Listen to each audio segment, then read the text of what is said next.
ప్రభుత్వం దగ్గర డబ్బు లేనందువల్ల పులివెందులతో సహా 10 ప్రభుత్వ వైద్య కళాశాలను ప్రైవేట్ పరం చేయాలని రాష్ట్రంలోని కూటమి ప్రభుత్వం నిర్ణయించిందని రాష్ట్ర వైద్య ఆరోగ్య శాఖ మంత్రి గారు చెప్పడం చాలా గర్హనీయం.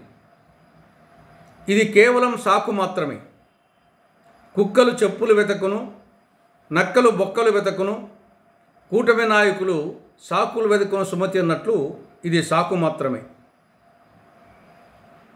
ఈ 10 ప్రభుత్వ వైద్య కళాశాలల భవనాలు పూర్తి చేయాలంటే కావలసిన డబ్బు కేవలము 6,000 కోట్ల రూపాయలు.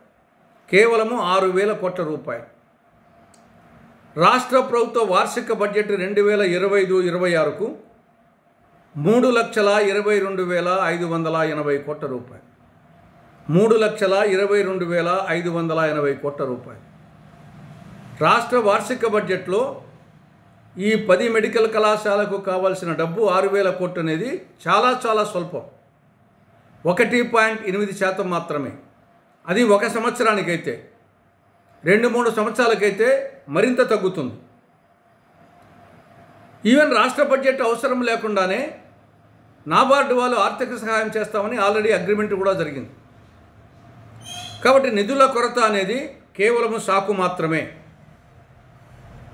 పులివెందుల ప్రభుత్వ వైద్య కళాశాల దాని ఎస్టిమేట్ 500 కోట్ల రూపాయలైతే కూటమి ప్రభుత్వం అధికారంలోకి వచ్చేటప్పటికే 420 కోట్ల రూపాయలు ఖర్చు చేయడం జరిగింది. ఆసుపత్రి భవనాలు 100% పూర్తయినాయి. నర్సింగ్ కళాశాల భవనాలు 100% పూర్తయినాయి. మెడికల్ కాలేజీ భవనాలు 60% పూర్తయినాయి. క్వార్టర్సు అదర్ ఇన్ఫ్రాస్ట్రక్చర్ 60% పూర్తయింది. నేషనల్ మెడికల్ కమిషన్ వాళ్ళు క్షేత్రస్థాయికి వచ్చి చూసి సాటిస్ఫై 2024-25 విద్యా సంవత్సరానికే 50 MBBS సీట్లు కేటాయించడం జరిగింది పులివెందుల మెడికల్ కళాశాల. ఇక్కడ ఫ్యాకల్టీ లేదు, వసతి సౌకర్యం లేదు అని రాష్ట్ర ప్రభుత్వం లేఖ రాసిన కారణంగా ఆ 50 MBBS సీట్లు రాకుండా పోయినాయి. ఇది చాలా దుర్మార్గమైనటువంటి విషయం. మాకు ఇంకా 100 సీట్లు 150 సీట్లు కావాలని అడగాల్సింది పోయి NMC ఇచ్చినటువంటి 50 MBBS సీట్లు కూడా వద్దు అని రాష్ట్ర ప్రభుత్వం లేఖ రాయడం ఇది చాలా విడ్డూరం. పులివెందుల మెడికల్ కళాశాల ఆ సమీపంలో భూమి విలువ ఎకరాకు 2 కోట్ల రూపాయల పైన ఉంది.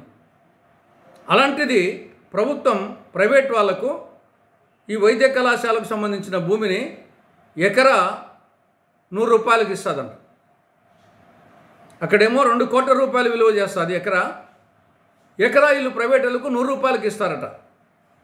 50 ఎకరాలు దాదాపు 100 కోట్ల రూపాయలు విలువ చేసే భూమిని కేవలం 5,000 రూపాయలకు ప్రైవేట్ వాళ్ళకి ఇస్తుందంట. అంటే శ్రీకృష్ణ తులాభారంలో భలే మంచి చౌకబేరు అనే ఒక పద్యం ఉంది. ఆ విధంగా ఉంది కూటమి వ్యవహారం చూస్తూ ఉంటే. ప్రభుత్వ వైద్యను ప్రైవేట్ పరం చేయడము ఇది ఎన్టీఆర్కు పూర్తి వ్యతిరేకం. ఎన్టీఆర్ ఆశయాలకు పూర్తి వ్యతిరేకం. తెలుగుదేశం పార్టీ ఆవిర్భావం అప్పుడే ఎన్టీ రామారావు గారు వైద్య విద్యను ప్రైవేట్ పరం చేస్తానని ఒప్పుకోలేదు. ఆయన దాన్ని వ్యతిరేకించారు. వైద్య విద్యను ప్రైవేట్ పరం చేయడం వలన పేద విద్యార్థులు వైద్య విద్యకు దూరం అవుతారు. పేద రోగులు ఉచిత వైద్యానికి దూరం అవుతారు. ప్రతిభకు పాడకట్టడం జరుగుతుంది. కాబట్టి ఇప్పటికైనా రాష్ట్ర ప్రభుత్వం పునరాలోచించి